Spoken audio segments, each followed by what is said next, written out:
Hello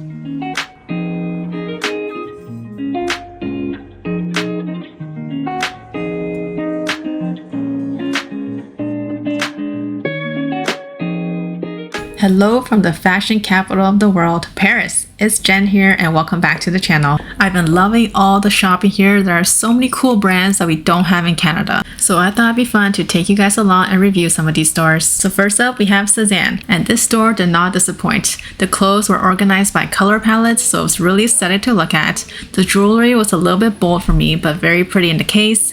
And don't get me started on those shoes because they are so freaking cute. I really wanted a pair of those sling bags and I didn't get them, but now I'm FOMOing hard. But let's get into the clothes. I picked a few things to try on, the first being this Jilly skirt. It is a wool blend mini skirt. I usually wear a size 4, but they didn't have that size, so I tried on 2 instead. And I think it fit okay, it's a little bit tight. I thought the zipper was installed really nicely, it looked really neat, and it is completely lined, which we love, and I love that the lining is actually attached to the shell so the lining fabric doesn't shift around. But I don't love that there's polyester mixed with wool when the garment could have been completely wool. And for €100, I'm gonna have to pass on this one. Next, I tried on the barrel cardigan, and what really drew me to the sweater was the little pom-pom details. I think they're so cute, and the balloon sleeves are really fun as well. I usually wear a small, but I'm trying on a size medium because it was the smallest one they had on the rack. Here's a close-up look of all the lovely details. If the garment has buttons, you should always check the buttonholes and the buttons themselves. You can see on this sweater, the buttonholes are reinforced with an extra layer of fabric. And I love that it's 100% cotton, that explains why it was so soft. Next, I tried on the Lewiston jumper in size small. I really love the scallop edges, and I think the fuzzy texture is really quintessential Sézane. This sweater was so delicate, and fuzzy sweaters like this do tend to pill more often. There is some polyamide mixed in with the wool and mohair, but after some research, I found that this was the industry standard. Next, I tried on some denim. This is the Brute Sexy Cut. I'm wearing my usual size, which is 27, but I found that it fit a bit small. But wait, why does my butt look so flat? Anyways, the construction of these jeans are pretty standard, but what really impressed me is that they're 100% organic cotton. Next, I tried on this dress called the Mary dress, and this looks like something from the Victorian era, but don't come for me if that's the wrong era because I don't know anything about British history. It's not really my style, but I thought it was lovely. But you can really tell they took their time with this dress. Let me show you. First of all, this lace collar perfectly installed. Now here's the impressive part. If we look at the lace pattern between the left and the right sides, you can see that they're perfectly symmetrical on the back and on the front. There was a button closure at the neck, but also a very long zipper. This long zipper is installed perfectly. It was really smooth to zip up and down, and that's what's going to help you get in and out of the dress more easily. And it's details like these that show me that the designer put thought into the utility and function of the dress. And the dress was completely cotton, so all in all, a really great dress. I also took a look at their suiting, but I was disappointed to see that it was mostly polyester, and for €180, I really couldn't justify that. In the end, I did pick up one thing. Can you guys guess what it is? Let me know in the comments. Now let's check out the Frankie Shop. This brand is so aesthetic. If you've ever seen their Instagram, it looks so cool. Their store looked really aesthetic too. First, looking at this oversized blazer, it is lined properly, but there are no premium details like inside pockets. They used the cheapest possible buttons for this blazer and it was already unraveling. It is reinforced though. These buttonholes look pretty neat, but there must be a problem with quality control because this buttonhole wasn't even pierced. Now this is the summer blazer, so this composition isn't the worst, but I wish the lining was made from tencel as well, since tencel is the most sustainable semi-synthetic fiber. This blazer costs almost €400, and for me this is a hard pass. Now let's take a look at the matching pants. These pants are unlined and the sewing on the inside is pretty industry standard. They're made from the same material as the blazer. For a pair of dress pants, they were pretty flimsy. I don't expect them to hold their shape very well, and they're probably going to get very wrinkly too because of the rayon. I can tell that these pants were rushed because you really should not see the top stitch near the waistband.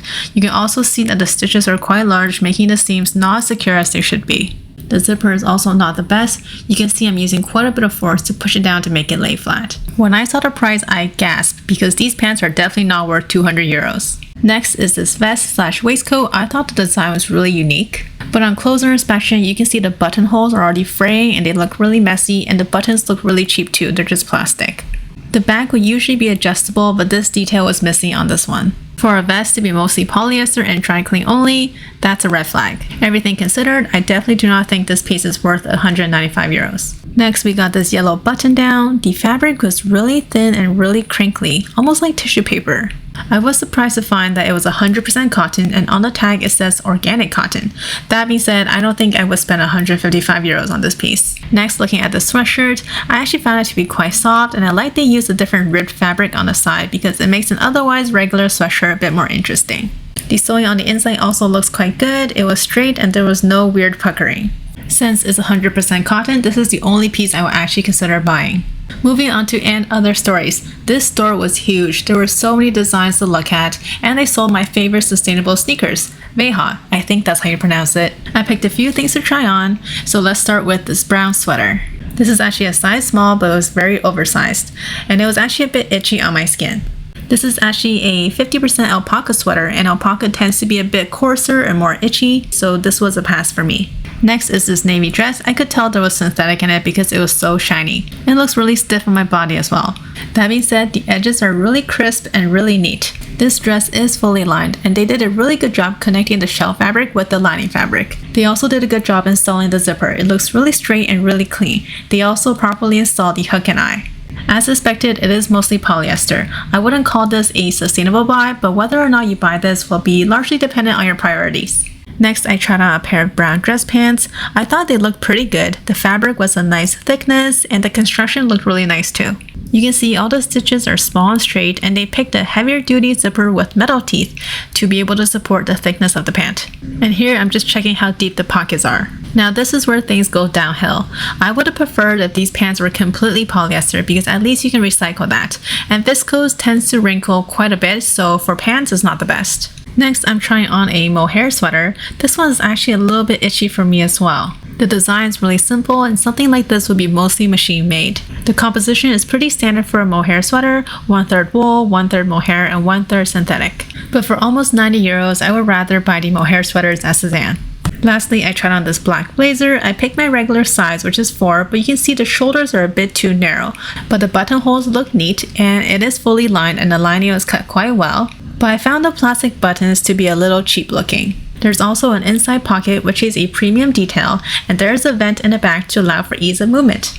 In terms of composition, it is mostly polyester unfortunately, but it does contain more wool than other fast fashion blazers I've seen, and the wool is RWS certified. All things considered, this was a pass for me, and I didn't pick up anything from this store today. Now, it wouldn't be a shopping trip with me without some thrifting, so I just went on Google Maps and I searched for some top-rated thrift stores, and I found a cluster of them near the subway station, Hôtel de Ville. There were 2 particular chains that were very highly rated, and they were Kilo Shop and Free P Star. I checked out a few different locations of both these chains, but I found the selection and the prices to be pretty similar to the thrift stores at home, so I didn't pick up anything. But I hear the flea markets is where the real treasures are at. And of course, it wouldn't be a trip to France without a stop at the French pharmacy. But we have most of these brands back home in Canada, so I didn't pick up anything. I also did some damage at Hermes, but that's a story for a different time.